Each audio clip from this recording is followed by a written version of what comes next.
Garden রিচে এত বড় বিপর্যয়, মানুষের অন্ন বস্ত্র বাসস্থান সংকটের মুখে, তারপরেও দোষ ঢাকাঢাকির রাজনীতি চলে আসছে। রাজ্যটাকে কি পুরোপুরি নৈরাজ্য তৈরি করে ফেলা হয়েছে? মানুষের জীবন খুব সস্তা, তাই না? না হলে শাসক দল মাত্র 5 লক্ষ টাকায় ক্ষতিপূরণ দিয়ে নিজেদের হাত ধুয়ে ফেলতে পারতেন না। মেয়র ফিরহাদ হাকিমের দুর্গে এত বড় বিপর্যয়, এতগুলো মানুষের প্রাণ চলে গেল, আর সেই ঘটনাস্থল পরিদর্শনে এসে মেয়র ফিরহাদ হাকিমের কি প্রতিক্রিয়া শুনে নিন। না না না না কাউন্সিলর কোন বাড়িটা প্ল্যানে হচ্ছে কোন বাড়িটা আনপ্ল্যান হচ্ছে এটা কাউন্সিলরের দেখার কাজ না, এটা আধিকারিকদের দেখার কাজ। কোন বাড়িটা প্ল্যানে হচ্ছে কোন বাড়িটা আনপ্ল্যান হচ্ছে এটা কাউন্সিলরের দেখার কাজ না, এটা আধিকারিকদের দেখার কাজ। এটা একজন মেয়রের মুখের কথা? যে সমস্ত ইঞ্জিনিয়ারদের পারমিশনে ওই এলাকায় এই বেআইনি নির্মাণ গড়ে উঠেছে, তারা তো আপনার পুরসভার কর্মী। তাদের বিরুদ্ধে আপনি কি ব্যবস্থা নিয়েছেন সেটা তো সাধারণ মানুষ জানতে চাইবেই।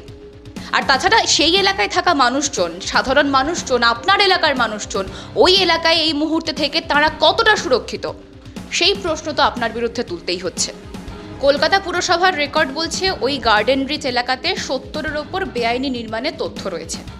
তারপরেও 134 নম্বর ওয়ার্ডের কাউন্সিলর ঠুঁটো জগন্নাথ, তিনি নাকি সেই সমস্ত বেআইনি নির্মাণের বিন্দু বিসর্গ জানেন না। তার এলাকার মানুষের অন্ন বস্ত্র বাসস্থান সংকটে, সেখানকার মানুষ নিরাপত্তাহীনতায় ভুগছেন। তো সেখানকার মানুষের নিরাপত্তা নিয়ে পরবর্তীকালে কোনো প্রশ্ন উঠবে না?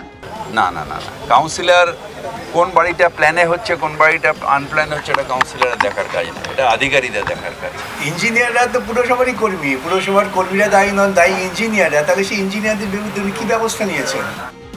3 ফুটের রাস্তা, সেখানে দোতলা বাড়ির ভিত, সেখানে গড়ে উঠল 5 তলা বাড়ির মতন বেআইনি নির্মাণ, এবং এর কিচ্ছুটি নাকি কেউ জানে না। যদিও সংবাদ মাধ্যমের সামনে ঘটা করে রাজ্যের মুখ্যমন্ত্রী এই বেআইনি নির্মাণের দোষ স্বীকার করেছেন, কিন্তু এই মুহূর্তে দাঁড়িয়ে সেই পুরসভার ইঞ্জিনিয়ারদের বিরুদ্ধে কি ব্যবস্থা নেওয়া হয়েছে সেসব কি আপনারা জানেন? আমরাও জানি না। কবে সামনে আসবে কেউ জানি না। না জানি এই শহরের বুকে আরও কত গার্ডেন রিচ বহুতল গড়ে উঠেছে, আরও কত মানুষকে প্রাণ দিতে হবে, আরও কত মানুষের অন্ন বস্ত্র বাসস্থান সংকটের মুখে দাঁড় করাতে হবে, এবং দিনের পর দিন এই ধরনের অন্যায় ঘটে যাওয়ার পরেও দোষ ঢাকা দেওয়ার রাজনীতি চলে আসবে। পাবলিক সার্ভিস কমিশনের দুর্নীতি, ফুড এসআই পরীক্ষায় প্রশ্ন ফাঁস, বেআইনি দেদার বেআইনি নির্মাণ শহরের বুকে গড়ে উঠেছে, সাধারণ মানুষের জীবন সংকটের মুখে দাঁড়িয়ে আছে, সাধারণ মানুষকে জীবন দিয়ে তার দাম দিতে হচ্ছে।